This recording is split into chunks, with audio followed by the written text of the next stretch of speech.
علم جو ہے وہ رفتوں کا جو ہے وہ علم ہے، اس لیے ہمیں علم حاصل کرنے کی ترغیب دی گئی ہے۔ علماء نے کہا، فقہا نے، کہ اگر کسی شخص کو یہ پتہ چلے کہ اس کی زندگی بہت تھوڑی رہ گئی ہے، آج کل وہ ڈاکٹر بتا دیتے ہیں کہ یہ 4تھے سٹیج پہ کینسر چلا گیا ہے، تو اب آپ کے پاس بہت تھوڑا وقت رہ گیا ہے، اس تھوڑے وقت کی قدردانی کیجیے۔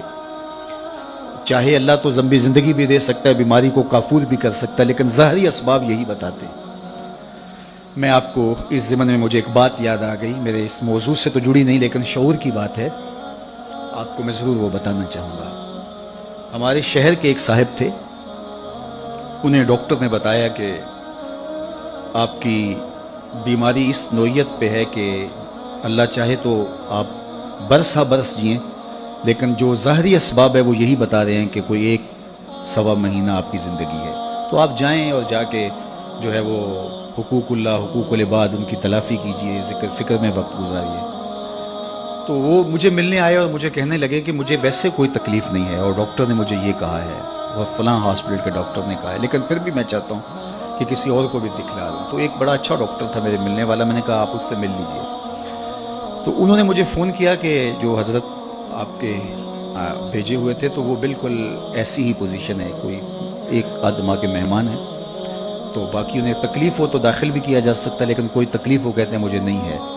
تو ٹھیک ہے وہ اپنی زندگی گزاریں اور اللہ اللہ کریں، ذکر فکر میں لگے۔ تو وہ بعد میں میرے پاس آئے، مجھے کہنے لگے ڈاکٹر نے مجھے یہ کہا، تو میں نے کہا میری بھی ان سے یہی بات ہوئی ہے۔ تو میں نے کہا ٹھیک ہے، یہ آپ کے پاس اللہ آپ کو لمبی زندگی دے، ہم دعا کرتے ہیں، لیکن یہ بڑا قیمتی وقت ہے۔ جو بات آپ کو میں بتانے لگا ہوں وہ یہ کہ وہ کسی اور صاحب سے ملے،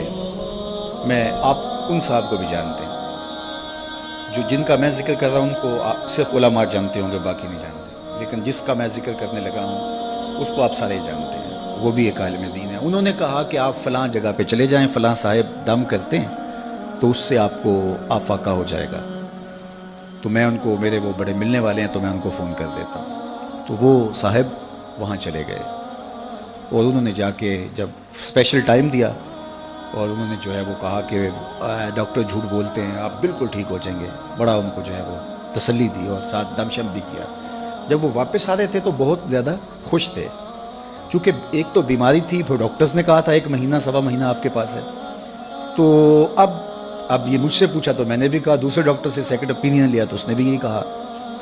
لیکن یہ پہلا شخص تھا جس نے ان کو ریلیکس کر دیا، بالکل آپ پریشان نہ ہوں، ختم۔